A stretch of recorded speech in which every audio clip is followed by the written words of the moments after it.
Welcome to Firsts in Fiction, your first stop for learning to write great fiction. I'm your host, Alton Gansky, author of the Hand of Adonai series, The Bargain, and Firsts in Fiction. And I'm Alton Gansky from Central California, and I've written over 40 books, both novels and book-length nonfiction. And with us today we have Bethany Kaczmarek. Yeah. Did I say that right? Yes. Excellent.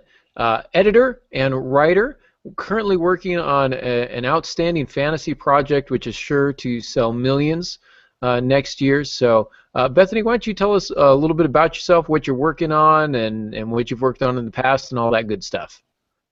All right. I write new adult fiction where grit meets grace. But right now I am focusing on editing, and I do freelancing. I've worked with a couple of New York Times bestsellers as well as several other regular clients, and I'm also an associate editor at Lighthouse Publishing of the Carolinas, where currently I'm working on a fabulous fantasy. And what is that fantasy called? It is called the Hand of Adonai series. Oh, wow. I wonder who wrote that. I'm sure it's fantastic. So, Oh, man, that's a problem for you, Aaron, because that's the same title of your next book. Oh, that's right. And she said it was good, so she's clearly not working on mine. Man, that's intimidating. Actually, it's kind of a funny story how we came to this topic. If you are a frequent listener of the show, and you'll remember last year at some point, Steve and I actually did a cast on the editor and writer relationship and what to expect and how to handle that. And I thought it was a great episode, but again, it was just me talking in context of the experience of having an editor and all that. And I wanted to bring in some people who have some additional experience. And I was contacted by Bethany from Lighthouse. It was yesterday, wasn't it? Was it last night? Yes. Yeah. So she sent me an email last night, said I'm going to be working with you. Here's a couple chapters, the first couple chapters that I've done for you. And from there, I took a look at those at work today. I found some time to scrounge some time to look at those. Some outstanding comments, some really, really good insights and good catches. I consider myself a very cautious writer, and I take pride in making sure that my prose is very tight, and that the grammar is very clean, etc. And yet you're still catching a lot of mistakes that I make, so you've got a very keen eye. So before we begin here, or before we really get into the relationship aspect, as an editor, Bethany, what is it that you kind of look for in a novel? How do you approach that project? And then also, how do you handle the relationship with the author? Well, first of all, I look for projects that really draw me in, things that I can get excited about, because I heard someone one time say that he did not like editing because it sucked his soul, and I don't want to have any projects like that. It is an investment of time, and I want to read things that I get excited about and that stir my imagination and invoke my emotions and cause me to root for the character. Spec fic and sci-fi are some of my favorites, but I do most of my editing is YA currently. I'm not sure how that worked out. I do read a lot of that, but it's not my favorite. But the characters, I think, are the things that draw me in the most. As far as actually doing the editing, what I look for, is that what you asked? Yeah. Yes. Okay. Yeah, it is. Okay. I want to. I like getting involved in the story. Anything that causes me to stop and think about the wording, anything that I stumble over as I read, I comment on, because I'm a big believer in the rhythm of the words. Also, I like when there's fast pacing. I should not be stopping for any reason unless I'm stopping with the pounding of my heart as I'm reading. You know, I should be just running after the words and turning the pages, and so that's what I try to help do. I never ever want to change the author's voice, but I want to hone it so that it is as great as it can be. Excellent. Yeah, the author's voice is a big, big deal, and I've noticed a few of your comments are to that extent. I've suggested this change, but feel free to take it or not. My wife is going to walk by. Everybody, say hi. Hi, Naomi. Naomi! Hi.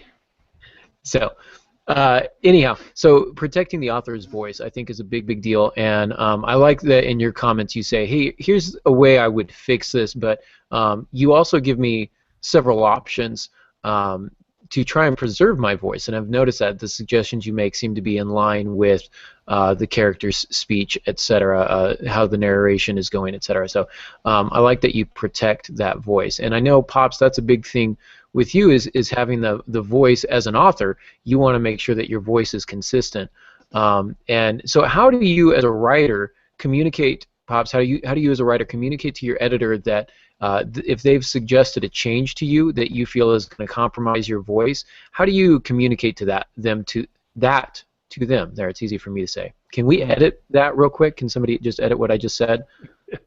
That'd be nice. Yeah, usually what I do is I threaten them, and then I send over Big Guido to have a chat with them about it. What you're describing can happen. Over my 40-plus books, most of my edits have been just very good. I've had about 3 experiences that were problematic for me, and in one case I had one editor that when my next book came out through that publishing house, I specifically asked that I not have that editor because she went way beyond what she was supposed to be doing. So I've had some bad experiences, but most of the experiences are good, and if you were dealing with a professional, they're going to take the same position that Bethany has here, is that there's certain things they're not going to change. They're not going to change voice. They may bring up questions. They may say, you want to look at this. This doesn't seem consistent in your voice. You've been saying it this way. Now I'm saying this. What would you like to do with that? Because in the end, the author is supposed to make the last decisions, except in style guide kinds of things and some of the more mundane things of grammar and the like, which varies from house to house. We can talk about that in a little bit. But in a few cases, I've just had to challenge them. But it's been rare that I've had to do that, and in most cases, what they send back to me, I send them gold, and then they send me back gold jewelry, and so that's the difference. I feel much better after they've edited it, and I greatly appreciate that. So it's the world needs editors, and everyone needs to be edited, even the greatest authors. People want to, they can pick up a book that's a biography of Max Perkins, who edited F. Scott Fitzgerald and Ernest Hemingway and all of those things. And his calling was to be an editor. He never wanted to be a writer. But he was excellent in it. Well, if those great guys need some editing, I certainly do. And then when I edit, I try to do the same thing. I'm pretty detailed and I'm pretty ruthless in my editing, but I always leave it up to the authors whether or not to accept a change that I've made. And in other cases, I just throw it back to them. I say, you need to take a look at this and deal with it. Here are some suggestions. Here's how I would do it. Yeah, I like that. I like the suggestions and being open. I think you both kind of touched on that, that you're not so committed as an author to your work that you're unwilling to change, and that as an editor, you're not so committed to your role as an editor that you want to change everything. We've heard, and I've mentioned before, the storied relationship of Gordon Lish and Raymond Carver, which gets a lot of attention, and you're going to hear about it in your your MFA classes and your writing classes, and how much is Carver's work and how much is actually Gordon Lish's work. Gordon Lish basically rewrote a lot of the endings to some of Carver's better works. And it was one of those things where when Raymond Carver put his foot down and said, I don't want you changing this anymore, that's eventually when they split. So we hear a lot about that, I think, as writers, and I think we're often intimidated. We don't want to work with an editor. We're worried that the editor is going to change us, that they're going to change our stories. And I really want to make it clear that's not the case. Editors are not in it for that aspect. As an editor myself, I really enjoy working with authors. I love that author-editor relationship where we can take what is, as you say, Pops, gold and turn it into gold jewelry. I think a work's true potential can only be realized when it's gone through that editing process, and both parties are open to change. So with that in mind, I'm going to throw it back to you, Bethany, and in your process of editing, specifically in the relationship with writers, how do you communicate as you go through a project? Do you do it kind of piecemeal, like a couple chapters here, a couple chapters there? Do you try and wait till the entire book is done and then send them the whole thing? Have you seen that change over the years? Is that something that they used to do in the past, but now they're doing more now in the present? I have worked with lots of different types of authors and at different stages in their careers, and I find it that's one of the biggest indicators of how that relationship will work out, because sometimes it turns into a little bit more of a mentoring type relationship where I'll find things in the first 2 chapters or so, and I'll say, okay, I want you to look at these, and then with this in mind, do a little more in the rest of the manuscript, and then send it to me. And we might go a few chapters back and forth like that.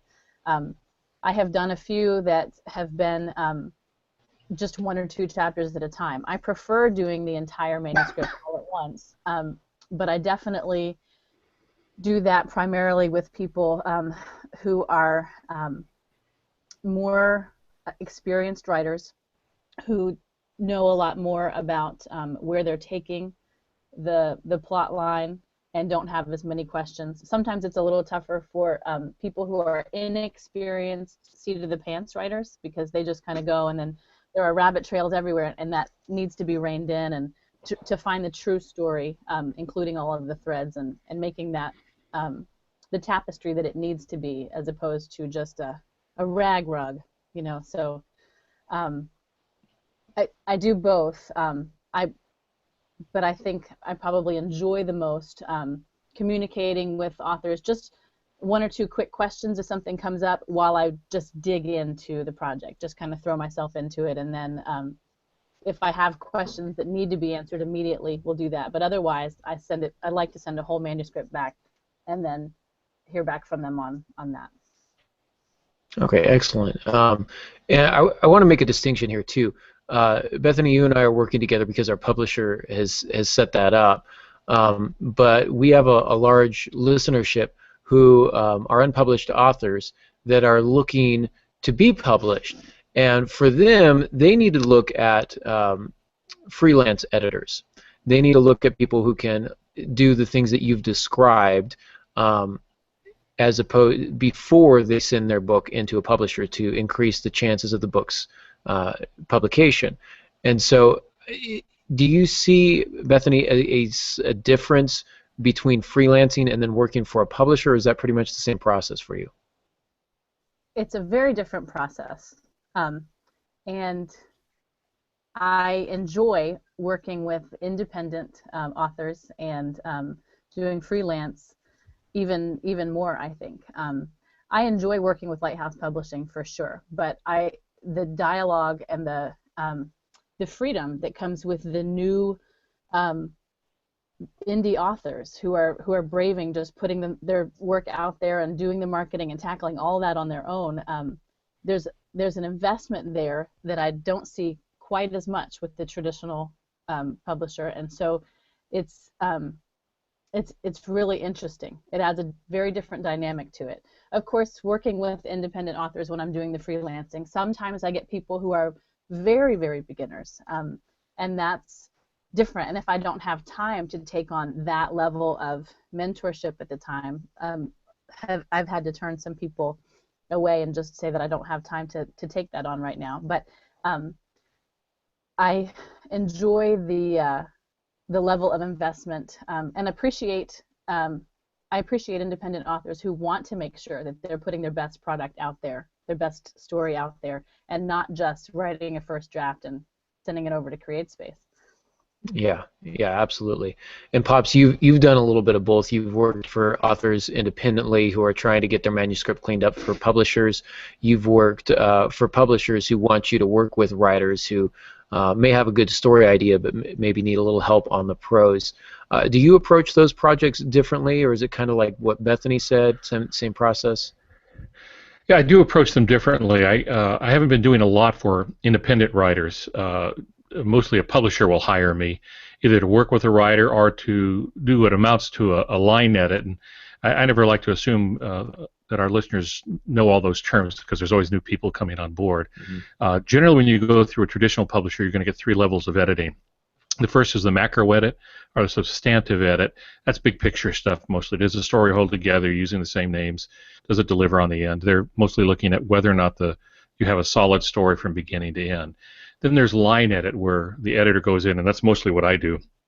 Works on sentence structure, clarity, looks to fix redundancies, that sort of thing, bring up questions and research and that sort of stuff. And then the third level is copy edit, and if you're really lucky in traditional publishing, you'll get 2 or 3 copy editors, but normally you have to get the big houses to get those, and they don't agree with each other. We ought to talk about that too. That there is not a standard. We assume there is, and there isn't. But anyway, you go through copy edit, and those are the people that are going to make sure that, one, you conform to the house style sheet, and that varies from publisher to publisher, and also that the basic grammar. Every sentence has a period at the end, that you're putting punctuation inside quotation marks unless it's two-piece, like a colon or a semicolon, and that goes outside. And the copy editors worry about those little things, and then they also pick up whatever the line editors miss. When you're dealing with somebody who's doing this themselves, and all of that falls to one editor, and that's it can be kind of spooky. There's a lot more weight to that because there's a lot to catch. And I go back to my numbers game, that if you write a 100,000-word book and you're 99% accurate, you've got 1,000 typos in there, and that's not counting grammar. That's just typos. So if you're 99.9%, you got 100, and 99.99% correct, then you're down to maybe 10, but then there's still maybe other problems, factual problems and stuff like that. So to only have one editor is a little risky on that, and puts a lot of weight on them to be able to do a near perfect job. So it's a little different. I prefer working for publishers because I know someone else is going to copy edit it, so they're going to be checking me as well. It's kind of a safety blanket there, right? Whatever you don't catch, somebody else will. Well, you hope so, and no first book is perfect. And book collectors who collect first editions really appreciate that. That's how one of the things they do to judge a true first edition, and not one that's faked, to get more money, because they know where all the mistakes are in the first editions. On page 213, 3 lines down, 5 words in is a misspelled word in the first edition, but not in the second edition, and so they can tell.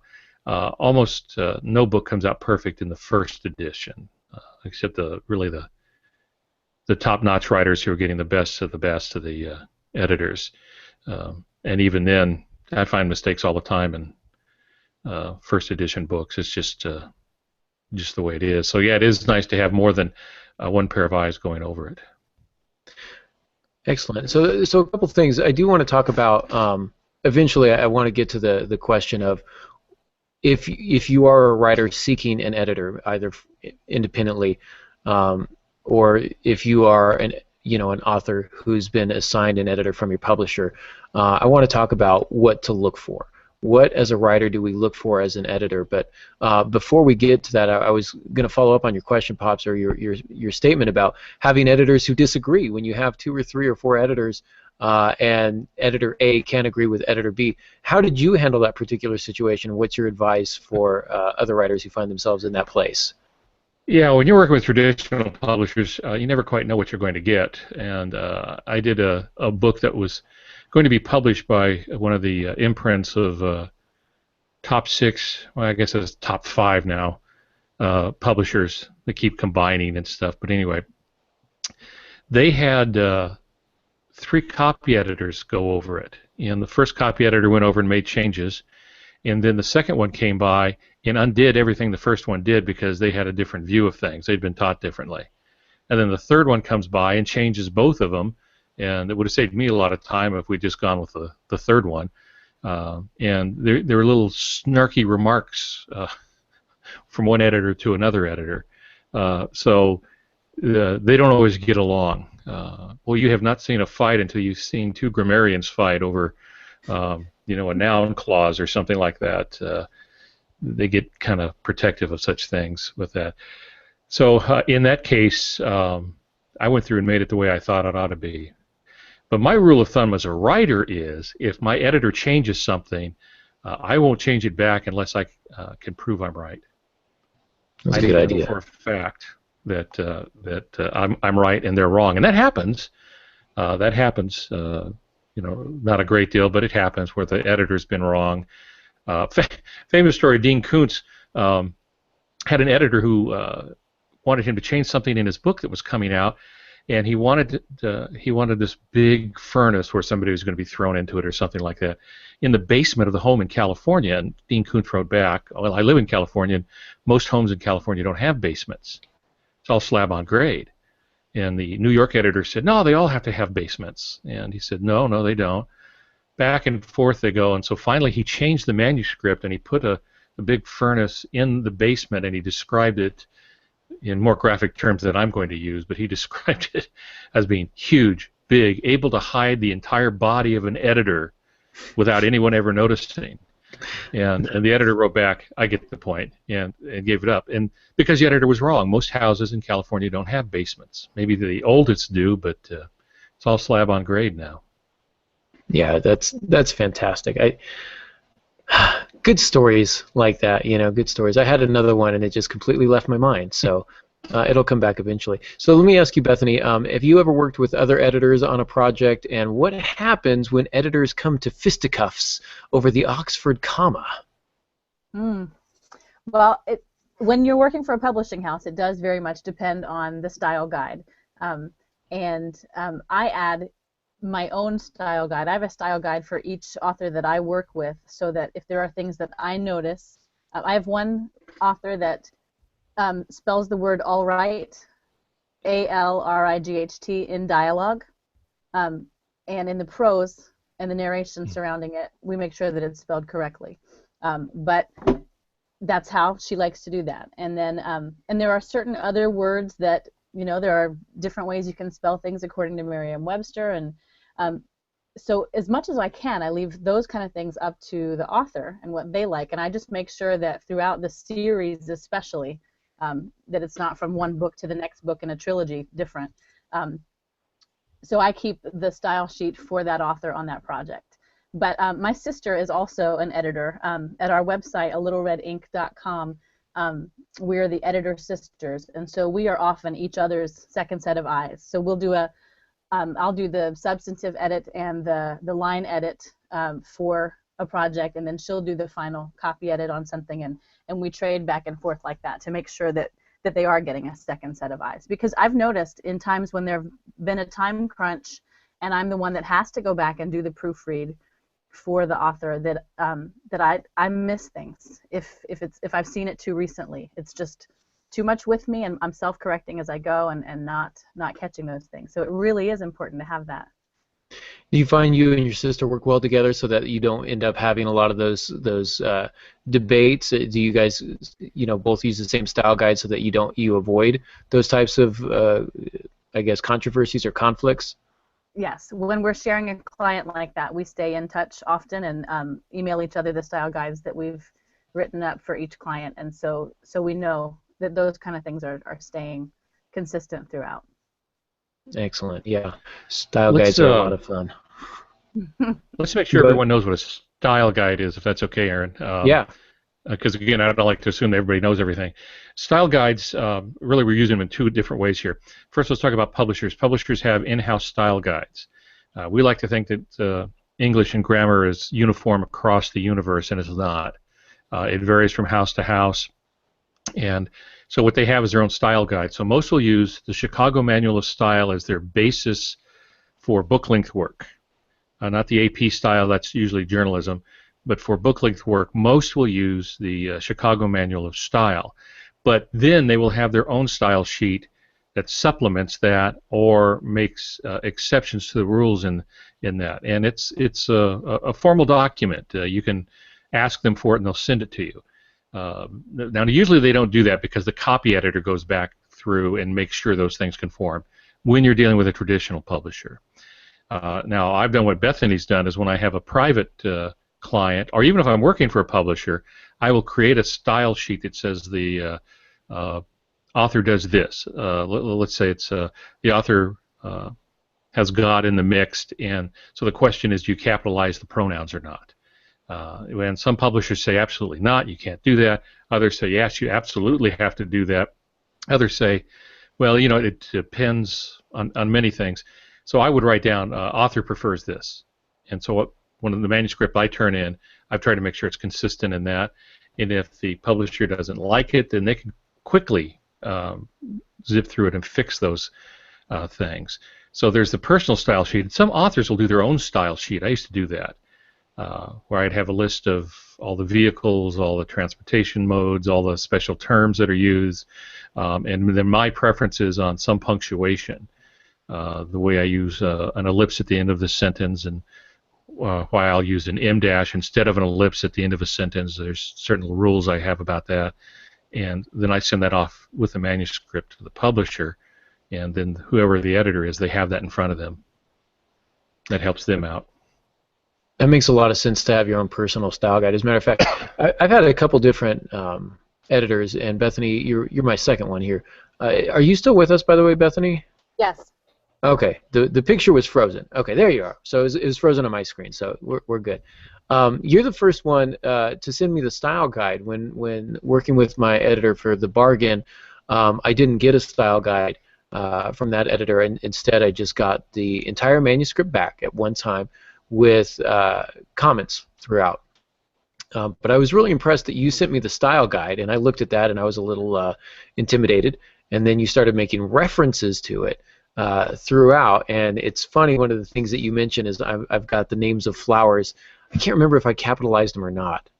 I think I had capitalized them, and then you went back through and took them out, and I'd been capitalizing flowers and names of animals through the whole series, and I think I'm like halfway through book 4, and I'm like, I should probably look that up. And I was like, oh, I'm not supposed to be capitalizing these. So that's about 3 books worth of work to go back through on all those. But you mentioned it, and then you also referenced the style guide and where that, and that's helpful as a writer. So one of the things that you can do as a writer when working with an editor is request the style guide if you don't have a copy of it. And so when they're asking to change particular things, say, is this the publisher style guide, or is this a preference? Trying to make clear in your communication, is this a change that is mandated, or is this a change that is recommended? How important is this to you as an editor and to the publisher? So that kind of clear communication is very essential to making a good editor and writer relationship there. And there are some things that are part of the Lighthouse Publishing style guide. That's a very simple style guide. It's 2 pages and everything's very spread out. And I know what I sent you was much more filled with information. Mm-hmm. I do that especially when I'm editing for a fantasy or a spec fic, because the story world has its own geographical designations, and sometimes there are languages thrown in that the author has developed, and we want to make sure that those are spelled consistently throughout. We want to make sure that the rules are followed and those kind of things. So as far as the style guide that I sent you, that can also be a work in progress. Obviously, the Lighthouse Publishing things that I have tucked in there, those wouldn't be negotiable, but all the other things, if you feel strongly in that story world that a flower should be capitalized, it's a different world, and so we can play with it a little bit. There's more freedom in that. So dialogue with me about that too. I want to hear what's important to you as an author, and make sure that we're following, where we can, we're following the Chicago Manual of Style and definitely following the Lighthouse Style Guide. But there is a lot of freedom in that. And I just want to make sure that we're getting things consistent throughout, because that's one of my pet peeves as a reader. When I read the first book in an epic saga and there's a country or a language, and then by the time I get to the second, people's names are spelled differently, or it's just inconsistent and disappointing as a reader. So I want to make sure that I'm finding those things as an editor.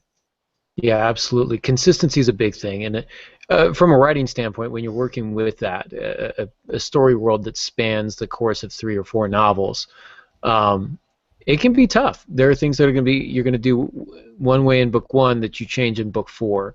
and I'm sure you'll find a lot of that. And so there's a couple I'll have to talk to you about specifically in the some of the names of the worlds, etc., the towns and stuff that you're mentioning. So consistency, I think, is one of those things that you're looking for. An editor is a great additional set of eyes to look for that. As writers, though, what is it that we should look for in an editor if we're going to hire someone to edit our book before we send it off to a publisher, or we've decided to self-publish and we're now going to make sure we get a good editor to get it cleaned up before we put it out to the world? Pops, what's one or two things that you would say that writers should look for in an editor? Yeah, there probably are several things. It's difficult to tell if you don't have much experience with them, and there's a lot of people out there that will call themselves editors. It's like being an agent. There's no California requirement that you get a license to be a literary agent. And to my knowledge, there's no California requirement that you get a license to be an editor. Anyone, anywhere can say, I'm a literary editor. I edit books, I edit magazines.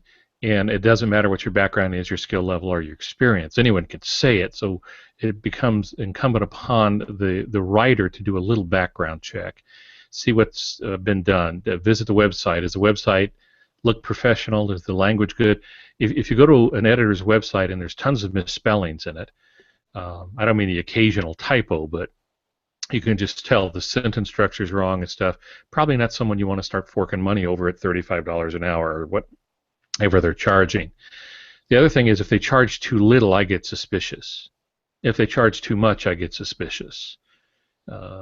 So you could do that. You can see if they can make recommendations, or you can ask if you know other authors or something. You can ask and see if there's people who will praise them or criticize them, so to save you the trouble. And then the other thing, I think you want to deal with somebody who's good at communication and who's patient, who understands the writer's emotional state, which is usually very juvenile and insecure when we're talking about our writing. We get very, very protective. We don't want anyone to call our baby ugly, even if our baby is ugly. And so you need somebody who knows how to pamper a writer. Now, they'll never tell you they do this, but I've had editors, and one of the best editors I've noticed have this one thing in common, that when they send you their comments and things for you to look at, the first thing they do is they praise you. I want to tell you how wonderful it was to work on your project. This was exciting. And just because I've got some comments and things I think you might want to change, some things you want to deal with, doesn't mean I didn't enjoy the book. It's just part of the process. Well, what they're saying is you're about to get clobbered. And I've had that with the guy I consider perhaps the best editor in the United States, at least one of the best editors in the United States. And I hated getting my stuff back from him. It'd take me days to open the envelope. He used to mail us stuff, and it took me days to muster the courage to open the envelope because he was going to say nice things, and then I knew I was in for several weeks of hard work. But I learned more from him than from anything, from anyone. I think Bethany, your letter to me started out that same way. I'm a little concerned now. Do I need to be concerned? Oh well, Aaron. Yeah, you should. Do you know what I do for my independent authors, especially people who are, you can tell they have never really found an editor before. This is their first book. They're just looking for something. I offer a 3-page sample edit if it's a full-length manuscript, just so they can see how I edit, what kind of things I'm going to catch, what kind of things I'm looking for. Also, the first 3 pages tell me a whole lot about how the rest of the manuscript is going to be, because that's where people spend most of their time, and that's where you have the 30 seconds to catch a publisher or an agent's attention, or reader's attention. So that helps me to know, to give a fair estimate of how much time it's going to take for me to do the manuscript.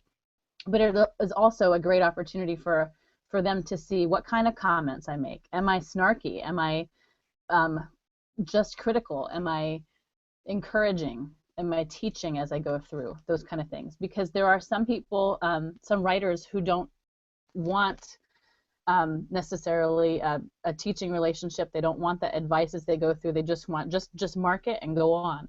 And some people really want to know what you like, what you don't like as you read as an editor. So I might not be a good fit for some people. They might read the way that I edit, which, you know, some editing is very subjective too.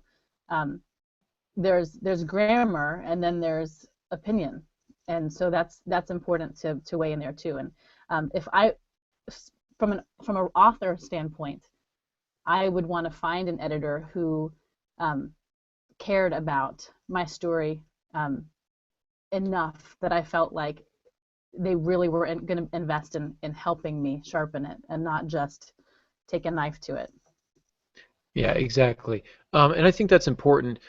Coming from an education background, I highly advocate teaching, and that is very much the style that I adopted when I was an editor, so much so that I eventually got out of editing and into mentoring, where I said I was going to work with writers who wanted to develop their prose over a given period of time, and I approached it more like classes, very much like the MFA model of where I attended at Antioch. And I found that more fulfilling, I think, as a person, because as an editor, I had an issue with critiquing a manuscript that I knew was just not ready to submit to publishers, even after heavy revisions. And you know, from some beginning writers, this is their first novel, and they haven't had any formal training. And so I found mentoring really gave me that opportunity to kind of take them under my wing and to encourage them and to educate them and to point some things out that they're doing in ways that they can improve it, but also to nourish what they're already doing well.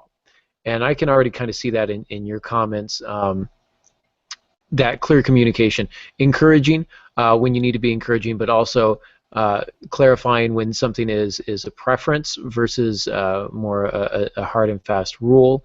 I also offered some sample pages. I think I did 3 to 5 pages. And you're right, that's all we need to see. As editors, that's really all you need to see is the first 3 pages, and I'll tell you what the rest of your book looks like. And I'll be right 99% of the time. We get a sense of how your writing is. So as a writer looking for an editor, sample pages I think is a really good thing to do, because it's like any sort of relationship, you want to make sure it's going to work. And so those sample pages is a way to kind of, it's almost like a first date, if you will, to see if the chemistry is going to be there, and if the editor is going to provide what you need for your book. So that's a big deal. Looking at the prices, as you said, Pops, making sure they're on par, doing your research, and then making sure you know what you're going to get. I would be wary of anybody who charges up front.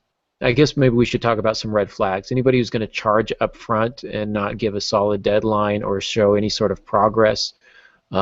People who don't have a strong resume, people you try and research and you can't find. Pops, like you said, somebody with a website that's just clearly not of professional quality. You want to make sure that you're going to get your money's worth, and so yeah, that type of research is very, very important. Are there other red flags, Pops, that you can think of for writers who are looking at editors that may want to consider looking in a different direction? Well, you can certainly Google their name or their business name and see if there are comments. Now, you have to be careful with that, because there's always somebody who will complain about something. Read any Amazon set of comments on any book. There's always going to be somebody who's going to say something negative, because it's the only power they have in life. You know, others make reasonable comments. So I'm always suspicious of books that are nothing but 5-star ratings, because I'm pretty sure they've hit their contact list. And I'm also a little dubious about those that have, 5 or 6 1-stars. I want to read those and see if they really make sense. Well, so you have to be careful, but you can see if there's any complaints. I think there's some websites, Editors and Predators. Does that ring a bell with anyone? I haven't heard of it. It's the other way around. Predators and Editors.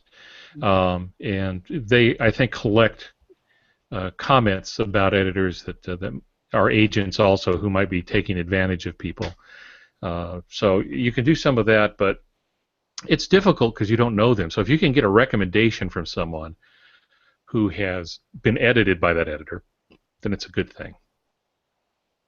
Absolutely. How about you, Bethany? Any red flags that you can think of that writers should be aware of, or conversely, any red flags that editors should see from potential clients and writers? I would be well, not sure. I know one that gets me is if somebody says this is the best book you've ever read, you're gonna have a lot of fun editing this because you're gonna be part of a project that's gonna make millions of dollars. At that point, I'm done because I've read a lot of really good books, and so I'm pretty sure it's not going to be up to that level. The other thing that concerns me is I've received on occasion a manuscript where somebody says, I've already had this edited, but I want another pair of eyes on it, and I go through it and I realize either they didn't have it edited or they didn't make the changes because it's as raw as can be. That's an interesting point. Wanting a second set of eyes, a lot of times translate means I didn't like what the other editor said, and I want you to tell me that they were wrong. I want you to affirm what I've done. I've got students like that that'll say, "What do you think about this?" And I'll be like, "I'm not sure about it." And they'll be like, "But what about this and this and this?" And I'm like, "Look, if you want me to tell you that it's the best thing I've ever read, I'll tell you that. But I will be lying through my teeth. Like if you really want to know, I'm going to tell you. But if you're just looking for affirmation, you don't need a professional to do that. You know, if your mom says that this is the greatest thing that she's ever read, and it might be the only thing she's ever read in her life. We don't know. I mean, she's your mom. She's required by law to say nice things about whatever you do. So I think you're right. You know, having a realistic assessment of yourself as a writer, I think goes a long way. Being able to contact an editor and say, hey, look, I'm going to need specific help with comma splices. I use them all the time. I'm blind to them, or I really seem to be inconsistent with some of these character names, or whatever the case may be, or what's the proper way to handle whether or not I capitalize flowers. Whatever it is that you know of as a writer that you struggle with, to give your editor some specific advice. That's always helpful as well. Yes, because then you know you're writing, and you're able to say this is an area that I want you to adjust. So that's something. If a potential client were contacting me and they knew what they wanted me to look for, that would be someone that I would be more excited to work with. Someone who sends me what they think is a perfect manuscript, and you can tell from the sample pages that they're going to be argumentative about it, and not hear. Not be willing to hear or to interact or to deal respectfully.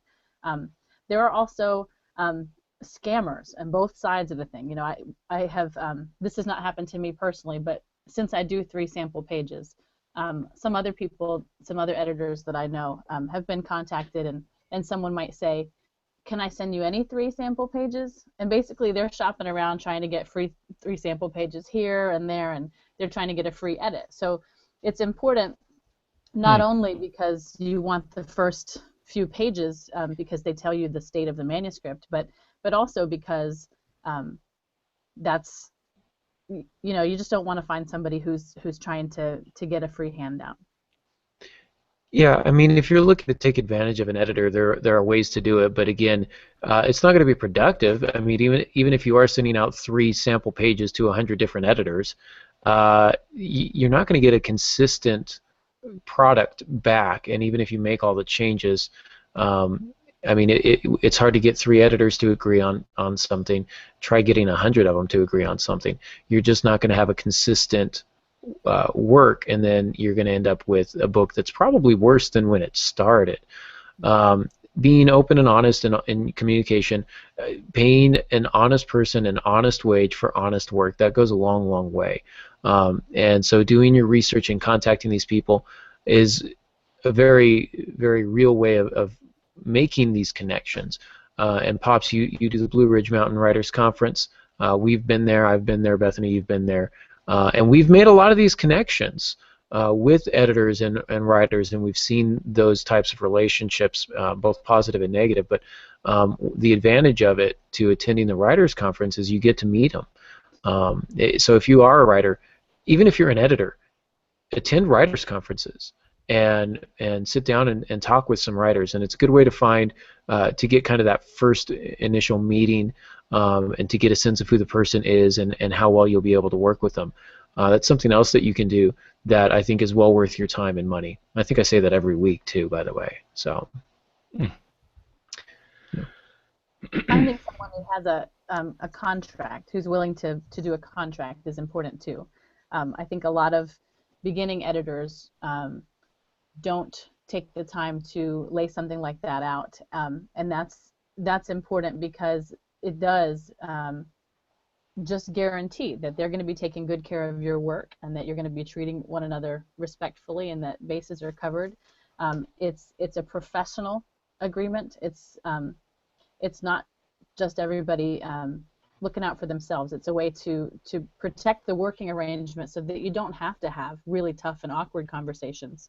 You can just both approach the working relationship respectfully and professionally, and know that you're going to get what you paid for, and that the editor is going to get paid for the time. And because you were saying not paying up front, but also an editor doesn't want to spend the time doing the entire manuscript and then send it to you and never get paid. So working out those kind of arrangements up front, especially, and this is me speaking from the freelancing standpoint. Obviously, with the publishing house, that's a non-issue, but find an editor if you're looking for someone who approaches the business relationship professionally. Yeah, I like that point. Having a contract shows that as an editor you take yourself seriously and you take your clients seriously as well. As a writer, having an editor that has a contract is good. Read the contract though and make sure that it is legitimate and that it holds water, if you will, and that this is not just some sort of additional step in the scam, but you can tell a lot about what you're going to get from an editor based on a contract. So that's also a good thing to consider. I hadn't actually considered having contracts in that regard, so that's a very good point. So absolutely. Well, we are at 7:20, so we're kind of coming up on our time here since we actually started on time for once.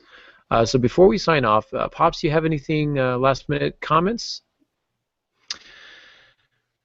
Well, if to the writers, just understand everyone needs to be edited, and it has been that way from the beginning. We all need editors. I hate being edited. I have never gotten to where I enjoy being edited. I have never gotten a packet or email or track changes where I said, "Oh, goody, goody! I get to go through all of this and see all the faults that they have found in my work." The thing I hate most, the thing I hate more than all of that is not being edited, not getting those corrections, because I just know I need it, and editors have saved me untold embarrassment for my simple typos that always make sense, and so they're on my Christmas list because they have saved me from myself. So editing is part of the process. Certainly writing is art, but there is also craft, and if you're going with a traditional publisher, small house, whatever, or if you're going to publish your own work, you want it to be the best it can be, and therefore you need editors, and it is why publishing houses pay so much, have so many editors to do the work, is because it just has to be done. And just to drive that point home, he said, stuttering, I edited one of my editor's books, who had been my editor for a long time with the Harper Row imprint, and then he wrote a book, and I was selected to edit the book, and so I was getting to return the favor. Boy, did I show him. No, I'm joking, because he's an excellent writer and excellent craftsman, but the point was, he does this for a living, editing. He's done it for decades, and he needed to be edited. It's just part of the process. Absolutely. I actually look forward to my edits. Like, I cannot wait to get back to Bethany's edits. I'm just so excited. I'm like, yay, I get to see what she said. And I'm weird. I'm that guy who likes it. I like seeing all the flaws so that I can fix them and make it better. And like you say, thank goodness that didn't make it to print. So, I actually do look forward to it. So, Bethany, anything last-minute questions, comments, concerns? No, just thank you so much for inviting me. It's been a real pleasure to be here and talk with you gentlemen. Likewise, we've really enjoyed having you, and I'm excited to be working with you, and maybe we'll have you on a few more times. We'll see if that works out. But Pops, how can they get a hold of you? Well, the best place is really just go to the website, which is altongansky.com, and you can bridge from there to my podcast, Writer's Talk, which has been on a bit of a sabbatical as we get into the holidays and stuff. But also you can find other material there, and about my upcoming book that comes out next month, 30 Events That Shaped the Church, which was just a ton of fun, and as well as some of Alloyed Books, which is my self-publishing arm, so you can get some of that. And then, of course, if you want to go to a writers' conference, I happen to know one. It's the Blue Ridge Mountain Christian Writers Conference in North Carolina. It's a beautiful place, and you can bridge to that from my my website. You make a good point about the holidays. As you can see, the Christmas tree still behind me. I'm guessing that we're not going to be recording next week. Feels like there's something else going on that Wednesday. Like Christmas Eve, you mean? Yeah. I mean, I know it's not the big one, but so we'll probably be traveling or preparing to travel. So for you listeners out there, I don't know that we'll necessarily have a podcast next week for you, but we should have one after the first of the year. So, Bethany, what's that? I was just going to ask, the following week is New Year's Eve, the following Wednesday. Yeah. I'll try and you know what? Maybe I'll do some recasts. Maybe I'll just post some of our old casts from last year for you new listeners out there. So maybe I can do that, and you can continue to get content, and we can enjoy the holidays with our family and all that. So, Bethany, before we sign off, how can our listeners get in touch with you? The editing blog is at alittleredink.com. The link is below. And if you want to find out about me as a writer and as a person, that's BethanyKaczmarek.com. So Excellent. It'll be without the R. Without the middle initial R? Okay. Gotcha. Excellent. Well, you guys can always find me at aarongansky.com. That's where you can find all your first sim fiction. To scratch the itch when you need to know a little bit more about writing. You can find out more about my personal writing there as well, and all of that, and you can find out how to get in touch with me through there as well. So thank you all so much for listening, and until next week, good writing.